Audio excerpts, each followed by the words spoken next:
Traders mind நண்பர்களுக்கு சிறப்பு வணக்கம். நம்ம டிஸ்க்ளைமர் எடுத்துக்கிறோம். நம்ம செபி ரிஜிஸ்டர் அட்வைசர் அறிவோ கிடையாது. நம்ம இங்கே பேசக்கூடிய எல்லாமே தகவலாக மாத்திரமே பார்க்கப்பட வேண்டும். இது யாருக்கும் முதலீடு சம்பந்தமாகவோ பங்குகளை வாங்கவோ விற்கவோ நம்ம எந்த ஆலோசனையும் கொடுக்கப்படல. எல்லா தொழிலும் ரிஸ்க் இருக்கும். ரிஸ்க் புரிஞ்சு எச்சரிக்கையோட தொழில் செய்யும்போது எல்லாமே நல்லா இருக்கும். நம்ம ஆதரிக்கிற அனைத்து நல்ல உள்ளங்களுக்கும் நன்றி. வளமுடன் வாழ்க. வணக்கம் நண்பர்களே. நம்ம ஆனுவலைஸ்டு அனாலிசிஸ் பார்த்துட்டு வரோம். அந்த வரிசையில் இப்போ நம்ம பார்க்கக்கூடியது விரிஞ்சி. நம்மளுடைய சப்ஸ்கிரைபர் நண்பர் இதை பற்றி பேசணும்னு சொல்லிட்டு கமெண்ட் பண்ணியிருந்தாங்க. நம்ம இந்த ஸ்டாக் எடுத்து அனலைஸ் பண்ணுவோம். சப்சிக்வெண்ட்டாக ஃபோர்த் கம்மிங் இயர்ஸுக்கு என்ன வாய்ப்பு இருக்குங்கிறதுக்கான ஒரு தேடுதல் முயற்சி.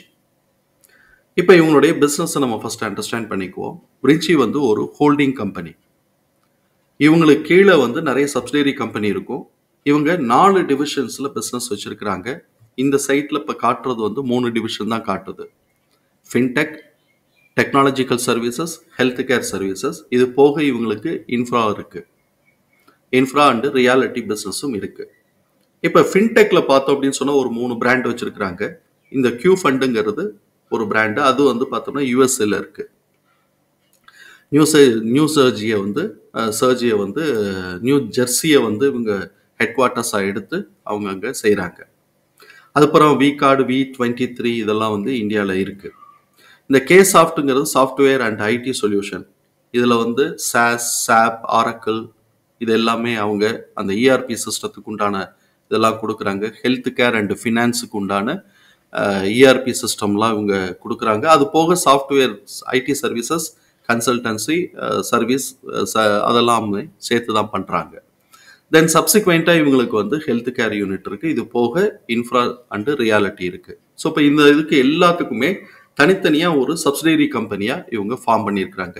இந்த Ksoftடும் வந்து பார்த்தோம்னாக்க அமெரிக்கா பேஸாக தான் இருக்கும். ஏன்னா இன்கார்பரேஷன் வருது. இவங்களுக்கு கீழே இருக்கக்கூடிய சப்சிடரி கம்பெனின்னு பார்த்தோம்னாக்க கிட்டத்தட்ட ஒரு 11 கம்பெனி காட்டுது. இந்த 11 கம்பெனியுமே மெஜாரிட்டி பார்த்தோம் அப்படின்னு சொன்னாக்க பிரைவேட் லிமிடெட் கம்பெனி. ஏன் அதை ஸ்பெசிஃபிக்காக பார்க்க வேண்டியிருக்கு அப்படின்னு சொன்னாக்க விரிஞ்சி ஹோல்டிங் கம்பெனி. அவங்களுக்கு கீழே இருக்கக்கூடிய கம்பெனிஸ் மெஜாரிட்டி பப்ளிக் லிமிடெட் கம்பெனியாக இருந்ததுன்னா அந்த பப்ளிக் லிமிடெட் கம்பெனியோட ஷேர் வேல்யூ இன்க்ரீஸ் ஆகும்போது இந்த ஹோல்டிங் கம்பெனியோட நெட்வொர்த்தும் இன்க்ரீஸ் ஆகும். அதனால இவங்களுடைய ப்ரைஸ் இன்க்ரீஸ் ஆகுங்கிறதுக்கான ஒரு சான்சஸ் உண்டு. பட் இங்கே எல்லாமே பிரைவேட் லிமிடெட் கம்பெனியாக இருக்கிறதுனால இவங்கள்டேருந்து இந்த சப்சிடரி கம்பெனிஸ்லேருந்து இவங்களுக்கு வர வேண்டிய ஷேர் எவ்வளவோ, ஷேர்னா ரிட்டர்ன், இவங்க இன்வெஸ்ட் பண்ணதுக்கு ஏற்ற மாதிரி ரிட்டர்ன் வந்திருக்கும். ஸோ இப்போ அந்த ரிட்டர்ன் தான் இவங்களுடைய இன்கம், அவங்களுக்கு வந்து ரெவின்யூ. தென் சப்சிக்வெண்ட்டாக ஆனுவலைஸ்டாக இவங்க புக் வேல்யூ எவ்வளோ இன்க்ரீஸ் பண்ணி இது வந்து பேலன்ஸ் ஷீட்டில் காட்டுறாங்களோ அதை பேஸ் பண்ணி தான் இந்த கம்பெனியோட நெட்வொர்த் வரும். நடுவழியில் ஷேர் ப்ரைஸு இன்க்ரீஸ் ஆகுது அப்படிங்கிறதுக்கான ஆப்பர்ச்சுனிட்டி இல்லை. அதனால இந்த மாதிரி கம்பெனிஸ் வந்து ப்ரைவேட் லிமிடெட் கம்பெனிஸே மெஜாரிட்டியாக சப்சிடரி கம்பெனியாக வச்சுருக்கக்கூடிய இந்த மாதிரி ஹோல்டிங் கம்பெனிஸ்க்கு எல்லாத்துக்குமே ரொம்ப ரொம்ப ஸ்லோவாக தான் ஏறுங்கிறத புரிதலுக்குள்ளே எடுத்துக்கிறோம். அதை நம்ம வந்து புரிதலுக்குள்ளே எடுத்துக்கிறோம். இப்போ இந்த கம்பெனியை பற்றி நம்ம அனலைஸ் பண்ணலாம். இப்போ இவங்களுடைய பிஸ்னஸில் லாஸ்ட் இயர் 2024 எந்த டிவிஷன் வந்து இவங்களுக்கு மேஜர் ப்ராஃபிட் கான்ட்ரிபியூட்டராக இருக்குது அப்படின்னு பார்த்தோம்னா ஹெல்த் கேர் சர்வீசஸ் தான் மேஜர் கான்ட்ரிபியூட்டராக இருக்கிறாங்க, 45%. தென் சப்சிக்வெண்ட்டாக சாஃப்ட்வேர் ப்ராடக்ட் 17% ஆகும். சாஸ் டைப் ஆஃப் ERP பிஸ்னஸில் வந்து 17%ம் கிடைக்குது. அதுக்கப்புறம் ஐடி சர்வீசஸ்லேருந்து 6.9, சாஃப்ட்வேர் சர்வீசஸ்லேருந்து 6.9 கிடைக்குது. தென் ஒரு 0.9% பார்த்தோம் அப்படின்னு சொன்னால் ஒரு 0.8% வந்து பார்த்தோம்னாக்க இன்ஃப்ராஸ்ட்ரக்சர் அண்டு ரியல் எஸ்டேட் சர்வீசஸ்லேருந்து கிடைக்குது. ஸோ இப்போ மேஜராக வந்து ஹெல்த் கேர் அதுலேருந்து தான் நமக்கு பார்க்குறோம். இப்போ இந்த கம்பெனியோட அனாலிசிஸ்குள்ளே போவோம். நம்ம மனசுக்குள்ளே வச்சுக்க வேண்டியது விரிஞ்சி கம்பெனி வந்து ஒரு ஹோல்டிங் கம்பெனி. இவங்களுக்கு கீழே இருக்கக்கூடிய சப்சிடரிஸ் எல்லாருமே மோஸ்ட்லி ப்ரைவேட் லிமிடெட் கம்பெனியாக இருக்கிறாங்க. அதனால இவங்களுக்கு வந்து மார்க்கெட்டில் வந்து இவங்களுடைய அசட் இன்க்ரீஸ் ஆகும்போது நெட்வொர்த் இன்க்ரீஸ் ஆகிறதும் ஸ்லோவாக தான் இன்க்ரீஸ் ஆகும். அதை பேஸ் பண்ணி இவங்க வந்து மார்க்கெட்டில் ப்ரைஸ் ஏறணும், ரிஃப்ளெக்ட் ஆகணும் ப்ரைஸில் அப்படின்னு சொன்னால் அதே மாதிரி தான் ஸ்லோவாக இருக்கிறதுக்கு தான் வாய்ப்புகள் ஜாஸ்தியாக இருக்கும். திடீர்னு மேலே ஏறலாம், தட்ஸ் டிஃப்ரெண்ட்டு. பட் நான் ஜென்ரல் புரிதலை நான் சொல்லியிருக்கிறேன். இப்போ ட்ரெண்ட் லைனை பொறுத்த வரைக்கும் இவங்க வேல்யூ ட்ராப் அப்படிங்கிற கிளாசிஃபிகேஷன்ஸ்குள்ளே வராங்க. லோ ஃபினான்ஷியல் ஸ்ட்ரென்த், அஃபோர்டபிலிட்டி இன் வேல்யூஷன், டெக்னிக்கலாக மொமெண்டம் பெரிஷ்ல இருக்கு. அனாலிசிஸ்ட் யாரும் எந்த சஜஷன்ஸும் கொடுக்கல. ஃபண்டமெண்டலா ஹை சால்வன்சி பொசிஷன் மெயின்டைன் பண்றாங்க. ரிட்டர்ன் ஆன் ஈக்விட்டி பார்த்தோம்னா லோவா தான் இருக்கு. ரிட்டர்ன் ஆன் கேபிட்டல் எம்ப்ளாய்டு மாடரேட்டா இருக்கு. டெப்ட் டு ஈக்விட்டி 0.4 இருக்கு. ஆனா 0.4ங்கிறது இதுல இருக்கு. பட் வந்து இவங்க இன்வெஸ்டர்ஸ் பிரசன்டேஷன்ஸ்ல சொல்றாங்க, சப்சிக்வெண்டா எந்த கம்பெனி நம்ம எடுக்க போறதா இருந்தாலும் ஃப்ரீக்வெண்டா அக்விசேஷனோ இல்லாட்டி ஒரு கம்பெனி ஸ்டார்ட் அப்பாவோ இருந்துகிட்டே இருக்கும். அதனால லாங் டேர்மோ இல்லாட்டி ஷார்ட் டேர்முக்கு உண்டான லோன் வந்து வாங்க வேண்டிய சூழல் உருவாகும்.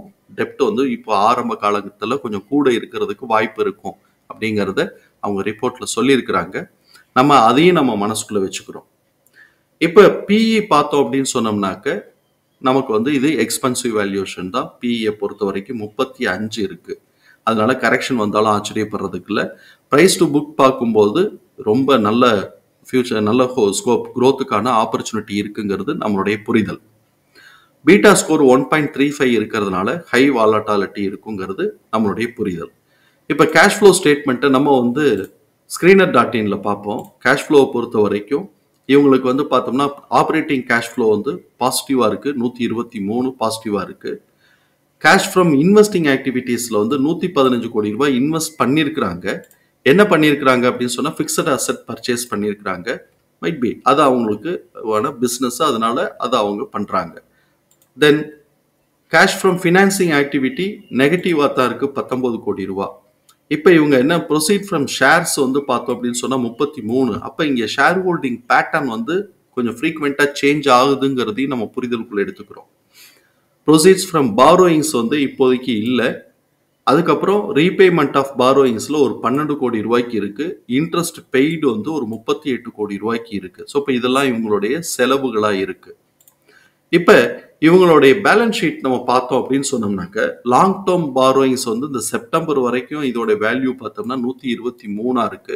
ஷார்ட் டேர்ம் பாரோயிங்ஸ் வந்து 166, வெறும் 66 தான் இருக்கு. இப்போ இந்த இடத்துல நம்மளுடைய அனாலிசிஸ் என்னன்னா, ஜெனரல் ரிசர்வ் 380 கோடி இருக்கு.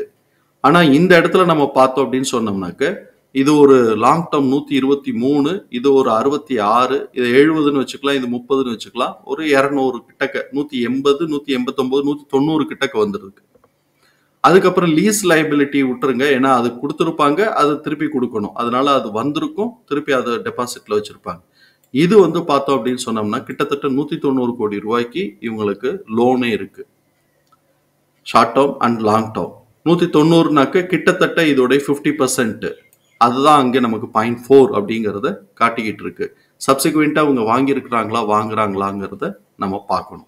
ஸோ இப்போ இந்த மாதிரி வந்து ஒரு 0.5% வந்து அவங்களுக்கு வந்து 50% வந்து அவங்களுக்கு லோன்ல இருக்கு. இது வந்து தியரிட்டிக்கல் லிமிட் தான். இப்போ இவங்களுடைய ஃபினான்ஷியல் ரேஷியோவில் வந்து ப்ராஃபிட்டபிலிட்டிங்கிறது இவங்க பிஸ்னஸ் பண்ணுறதுல சப்சிடரி கம்பெனிஸ் தான் பிஸ்னஸ் பண்ணுறாங்க. அதுலேருந்து வரக்கூடிய ரிட்டர்ன் தான் இவங்களுக்கு. அதனால இது வந்து லோ ரிட்டர்னாக தான் மேக்சிமம் இருக்குங்கிறது நம்மளுடைய புரிதல்.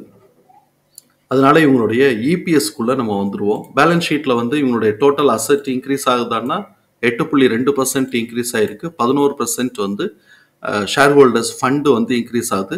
ஷேர் ஹோல்டர்ஸ் ஃபண்டு வந்து ஃப்ரீக்வெண்ட்டாக நமக்கு வந்து ஒரு அப் ட்ரெண்ட்லேயே தான் இருக்குங்கிறத நம்ம புரிதலுக்குள்ளே எடுத்துக்கிறோம்.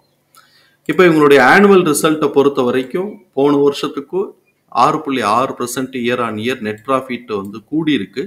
அதே மாதிரி ரெவென்யூ வந்து 3.4% கம்மியாக இருக்கு. அதாவது சப்சிடரி கம்பெனிலேருந்து இவங்களுக்கு வர வேண்டிய ரிட்டர்ன் வந்து கம்மியாக இருக்கு அப்படிங்கிறத மாத்திரம் பொருள்படுத்திக்கிட்டால் போதுமானது. இப்போ இவங்களுடைய இபிஎஸ் பார்த்தோம்னா 1.3, 1.4 அப்படிங்கிற இந்த இதுலேயே 3 வருஷமா இருக்கு. இதை உடச்சி இவன் மேலே போறான் அப்படின்னு சொன்னால் மேலே ஏற்றுறதுக்கான வாய்ப்புகள் இருக்கு. இதுலேயே 2019 வந்து பார்த்தோம்னா 5.8 வந்திருக்கு. 19, 20 இந்த காலகட்டங்கள்லாம் கொரோனா ஆரம்பித்த காலகட்டங்கள். அதனால கிடுகிடுன்னு ஹாஸ்பிட்டல் இண்டஸ்ட்ரீஸ்லேருந்து நிறைய கான்ட்ரிபியூஷன் வேற வருது. அது மாதிரி வந்திருக்கு. இப்போ அது வந்து நார்மல் ட்ரெண்டாக வருது. சப்சிக்வெண்ட்டாக இவங்க hospital health care industries expand பண்ணும்போது இதுவும் நல்லா வரும். அதில் அவங்க டெக்னிக்கலாக வந்து பார்த்தீங்கன்னா V23, வி கார்டு இது எல்லாமே அவங்களுடைய ஹெல்த் கேர்க்குள்ளே இருக்கக்கூடிய எல்லா ஆப்ரேஷன்ஸ்லையும் அவங்க வந்து கனெக்ட் பண்ணியிருக்கிறாங்கங்கிறதையும் நம்ம புரிதலுக்குள்ள எடுத்துக்கிறோம். ஸோ இப்போ இந்த இடத்த உடைக்கணும். 1.4 அப்படிங்கிறத 1.4 1.3ங்கிறத உடைச்சு திருப்பி இவங்க வந்து 5.8 அந்த ரேஞ்சுக்குள்ள வரும்போது பார்த்தோம் அப்படின்னு சொன்னோம்னாக்க இது ஒரு புஷ்அப் கொடுக்கறதுக்கான வாய்ப்பு இருக்குங்கிறத புரிதலுக்குள்ள எடுத்துக்குவோம். அனாலிசிஸ்ட் யாரும் எந்த சஜஷன்ஸும் கொடுக்கல.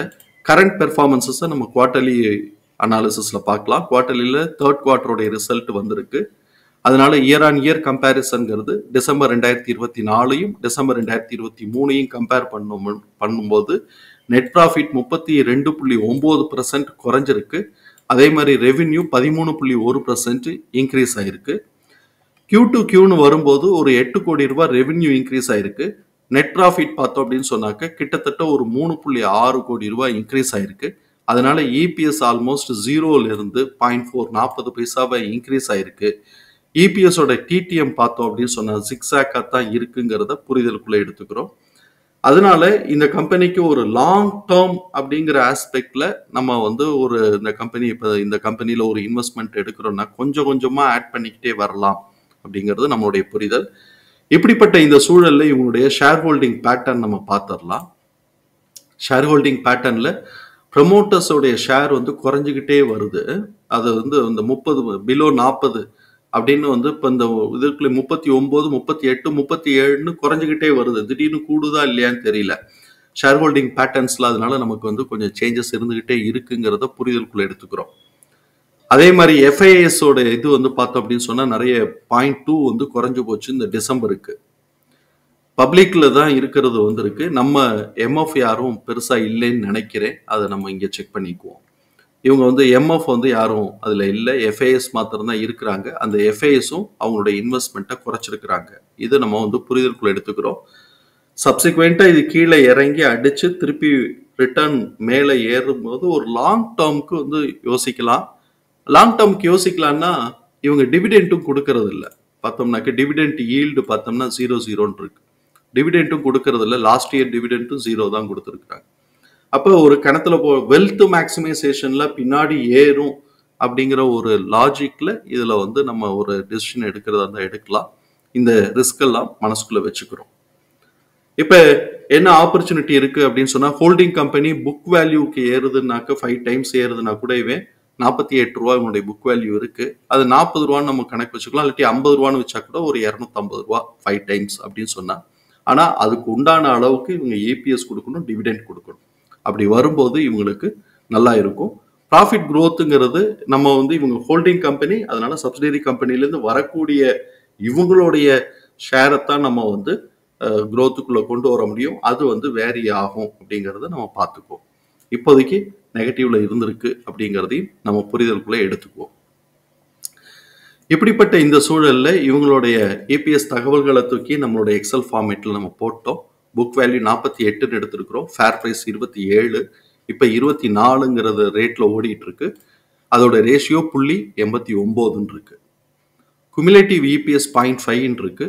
ஏன்னா எவ்ரி குவார்ட்டர் இவங்களுக்கு வருதுன்னா அவங்க அந்த எவ்ரி குவார்ட்டர் ஏதாவது கொடுத்தா மாத்திரம் தான் இவங்களுக்கு வரும். ஸோ அதனால குவார்ட்டர்லி ஆஸ்பெக்ட்ல கம்மியா இருக்கலாம்.